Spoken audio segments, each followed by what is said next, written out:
All right, let's pull back the curtain on the corporate decision playbook. We're going to break down the key financial moves that drive, well, pretty much every company you can think of, from a brand new startup all the way to a global behemoth. So, have you ever really thought about it? What does a CFO, a chief financial officer, actually do all day? You kind of picture this world of endless spreadsheets and confusing jargon, right? Super complicated. Well, here's the thing. Turns out almost all of that complexity, every single one of those big money decisions, it all boils down to just two fundamental questions. Just two. And here they are. First up is the investment decision. This is the what to buy question. Should we build a new factory, invest in new software, launch a new product? It's all about where to put the company's money. And then there's the financing decision. This is the how to pay for it question. Do we borrow the money? That's debt. Or do we sell off little pieces of the company? That's equity. Simple as that. What to buy and how to pay for it. Okay, but before we really get into the nitty-gritty of those two decisions, we have to talk about the why. What's the guiding principle?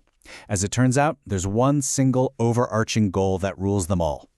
And this is it, right here, the North Star. The ultimate goal for any financial manager is to maximize shareholder value. That's it. Every single choice, every calculation, every meeting, it all comes back to one thing: making the owners of the company wealthier. This is the lens you have to look through to understand everything that follows. All right, so let's jump into that first big question. Is the idea worth it? We're talking about the investment decision. You know, the whole foundation for this decision rests on a really simple but super powerful idea.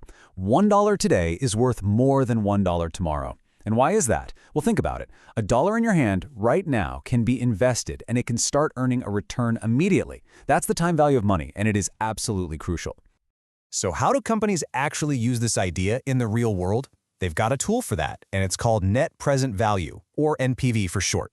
What NPV does is pretty genius, really. It takes all the cash a project is supposed to generate in the future, and it figures out what that future cash is worth in today's money. Then you just compare that value to how much the project costs you today. And this isn't some kind of financial wizardry. It's actually a pretty straightforward four-step process. Step 1, you forecast all the cash you think the project will bring in down the road.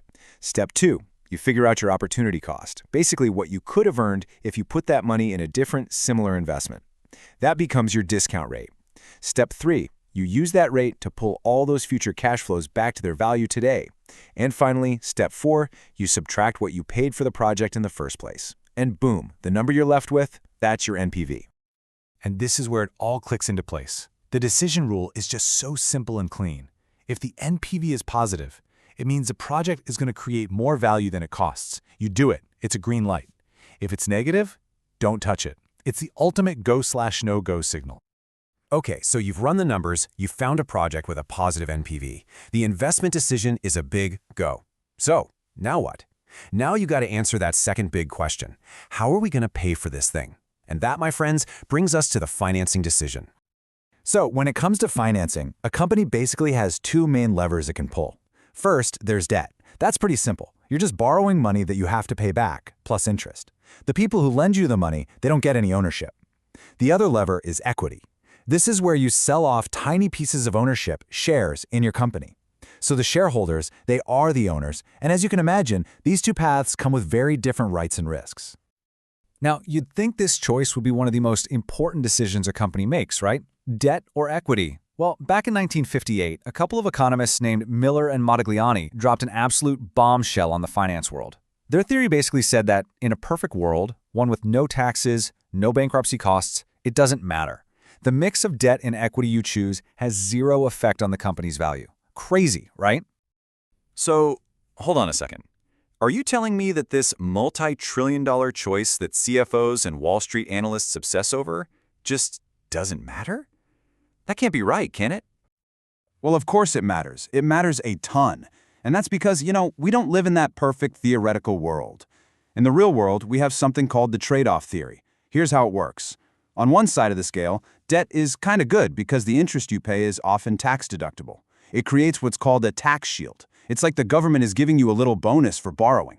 But on the other side of the scale, if you take on too much debt, you increase your risk of going bankrupt. And bankruptcy is expensive. Not just the legal fees, but customers get scared. Suppliers start demanding cash up front. It's a mess. So the whole game is finding that sweet spot, balancing the tax benefits of debt against the very real costs of getting into financial trouble. Okay, let's switch gears for a second. We've been talking from the company's perspective, but what about the people putting up the cash, the investors? What do they care about? Well, for them, it all boils down to two little words: risk and return. This is pretty much the iron law of all investing. It's simple. Investors are not going to take on extra risk just for fun. If you want them to take a bigger gamble, you have to offer them the chance for a bigger reward. The higher the risk, the higher the potential return has to be, period.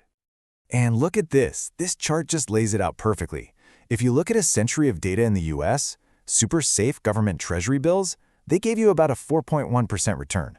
But much riskier common stocks, they delivered an average of 10.1%. It's right there in the numbers. You took on more risk, and historically, you were compensated with more return. But here's a crucial point. Not all risk is the same. You can actually split risk into two buckets. The first is unique risk. This is stuff that's specific to just one company. Say, their main factory burns down. The good news is, you can pretty much eliminate this risk by diversifying. Not putting all your eggs in one basket. But then, there's the second bucket, market risk. This is the big stuff that affects everyone, like a recession or a change in interest rates. And no matter how much you diversify, you can't get rid of this one. So think about it. If investors can get rid of unique risk for free just by diversifying, why would they demand to be paid for taking it? They don't. They only demand compensation for the risk they can't get rid of, that market risk. And we have a way to measure that. It's called beta. A stock with a beta of 1 just moves in lockstep with the overall market. If it's over 1, it's more volatile. If it's under 1, it's less. This number is the key measure of the risk that really matters. All right, we've covered a ton of ground here. Investment decisions, financing decisions, risk, return. So now let's tie it all together. Let's see how all these pieces fit to create what is essentially the corporate value engine. And this table just lays out the playbook perfectly. You've got the investment decision. The question is it worth it? Your tool is NPV, and your goal is simple. Say yes to positive NPV projects. Then you've got the financing decision. The question is, how do we pay? Your tool is your capital structure, and your goal is to find that perfect balance between risk and tax benefits. It's an incredibly powerful framework when you see it all laid out like this. So what's the big takeaway from all this? It's that the real engine that drives shareholder value is just this: consistently making smart, value-creating investment decisions, and then financing them in the smartest way possible. It's a rinse and repeat cycle of finding good projects and funding them well. And that leaves us with one final, big question to chew on. The theory we've just gone over, that's the playbook. The rules of the game are pretty well known. So how is it that some companies take this playbook and create massive, incredible value, while other companies use the very same principles and fail spectacularly? Now that is the billion-dollar question, isn't it?